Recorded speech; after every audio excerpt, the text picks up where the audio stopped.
J'ai décidé de faire une agriculture bio, pérenne, une agriculture qui n'utilise pas les engrais chimiques. Donc si vous observez qu'il y a une main-d'œuvre importante, c'est parce que tout simplement, je n'utilise pas la chimie et je ne recours pas trop aux engins mécaniques. C'est vrai que j'ai un motoculteur, mais je travaille beaucoup aussi avec la charrue.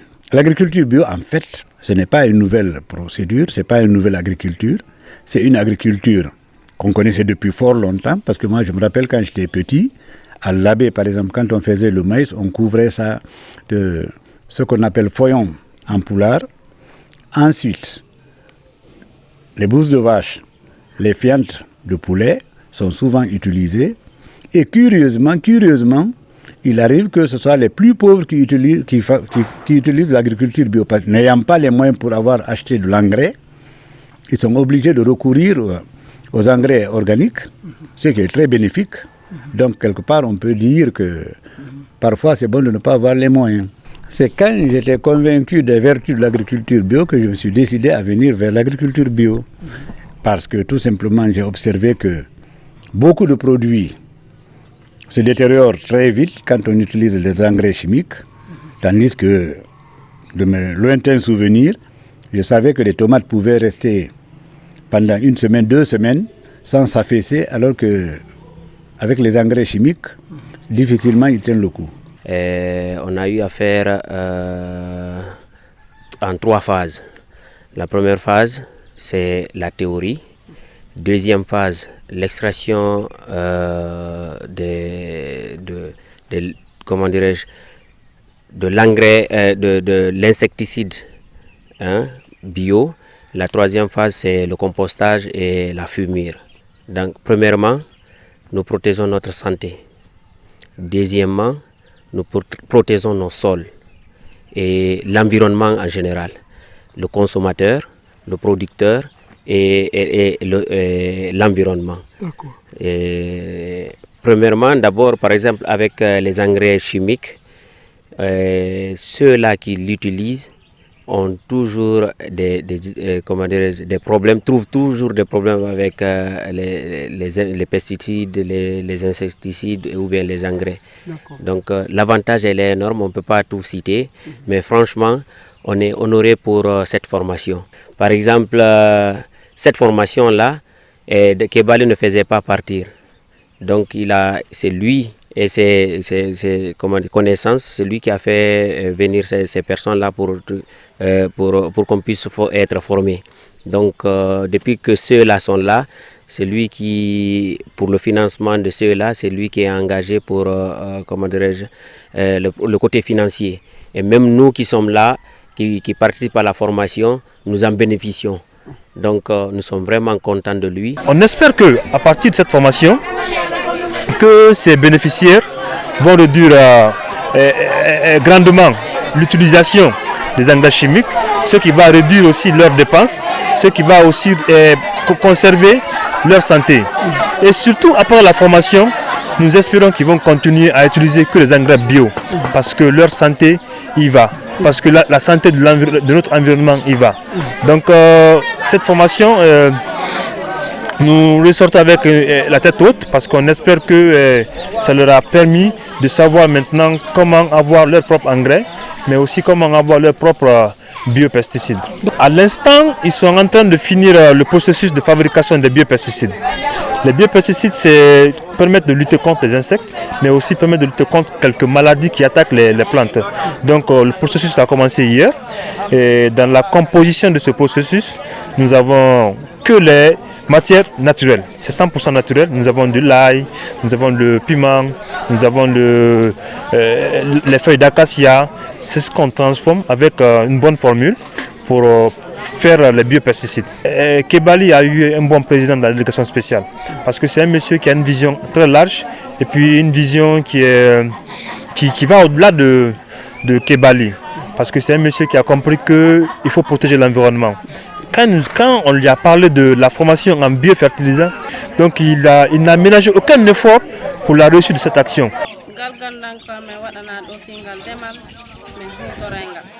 min jangingal min waɗi théorie mais waɗi pratique donc yer wonɓe ɗo ɓe fof tawaɓe ɓe huutoray e ɓe ala ɗo ɓe min jonna information min holla mo kala jaɓuɗo huutora komin holla kon saabu ko nafa fof jollo amen gon min fabrikay ngo min yiɗi foppu no waɗirteno donc min préféri hande kadi essaygol ko ko min janna ɗo min waɗi pratique ko min essaya min pratique min daara si tawi hara min changement waɗa. Une agriculture bio, une agriculture qui prend en compte les recettes du terroir, celles qui sont le plus proches de vous,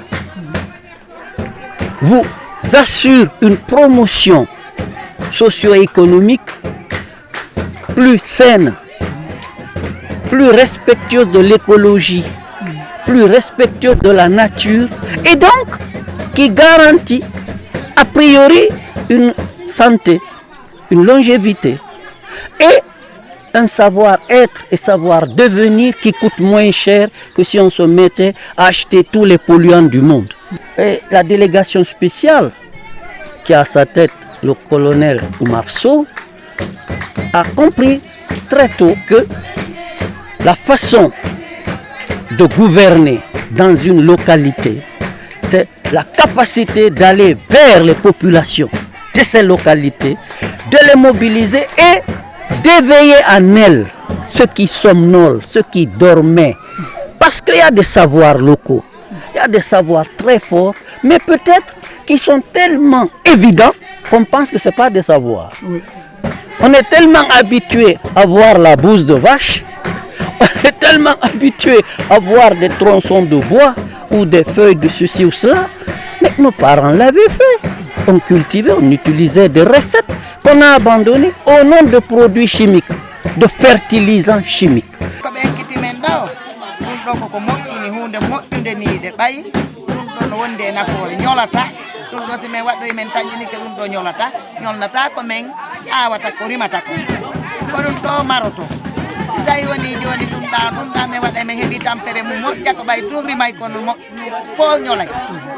ɗum ɗo noon so men huutori ɗum ɗo na faymen weltani Allah weltani organise ɗum ɗon ha e onon seeniɓe holli men ko ɓeydu gandal ko walluɗon men ɗo Allah wallu on walla kala juuɗo moƴƴo men tawi ɗum ɗo ɓuuri e moƴƴude sabunedema hari meɗen wadde engrais on fi men ala feere goo min waɗay engrais on min golla hara wawata ko marade wano tamati sa waɗi engrais on woni seeɗa ni tawa ñoɗino ilde deppoyoto haray perdi ɗin no ɓuuri ko on tigui gañoto ko joni noon Allah walli men ɓe waɗi o formation ɗo min yii no waɗirte noon fop joni ko ɗum ɗo min hutorta si Allah jaaɓi guilandema e fi kulloy koye ha e moƴƴino ñolungo. C'est vrai qu'aujourd'hui, avec la mondialisation, il y a beaucoup de choses qu'on a copiées chez les autres. Mais ce qui aurait été mieux, c'est de copier le bon côté des choses. Aujourd'hui, allons-y dans les marchés. Il y a les tomates, il y a les mangues. Mais tu ne peux pas mettre une mangue sur ta table pendant 2 jours sans qu'elle ne pourrisse. Idem que pour les légumes, idem que pour les tubercules. Vous voyez? Et pourtant, avant aussi, il y avait peu de maladies. Mais aujourd'hui, tu vas avoir un jeune qui est diabétique, qui est hypertendu, qui a toutes les maladies qu'on connaît, un enfant. Ça, c'est dû à quoi? On ne contrôle pas notre alimentation. Nos aliments sont remplis de produits chimiques qui sont néfastes à notre santé. Donc, si aujourd'hui, je suis à Kébali, on me parle d'engrais bio, déjà de nourriture bio, parce que déjà, si on parle d'engrais bio, parce qu'on veut une nourriture bio. Vous avez vu? Donc je ne peux être qu'émerveillée parce que chez moi, j'ai proscrit les cubes magiques. Ici, là où nous sommes, voici le compostage qu'on a fait aujourd'hui. Ça, c'est le fumier, le fur du bois, le feuille sec, le paille sec qu'on a mobilisé ici et certains ingrédients que je n'ai pas cités ici pour faire la composteur. Ce qu'on appelle maintenant engrais bio. Pour vous dire combien de fois le maire est capable, nous on ne connaissait pas comment il a fait ou d'où il envoie les formateurs là pour nous former. Donc le matériel qu'on a utilisé ici pour la formation aussi, c'est lui qui a cherché. Donc nous, c'est comme ça qu'on a vu les formateurs là, qui sont venus aux côtés du mairie donc pour nous former.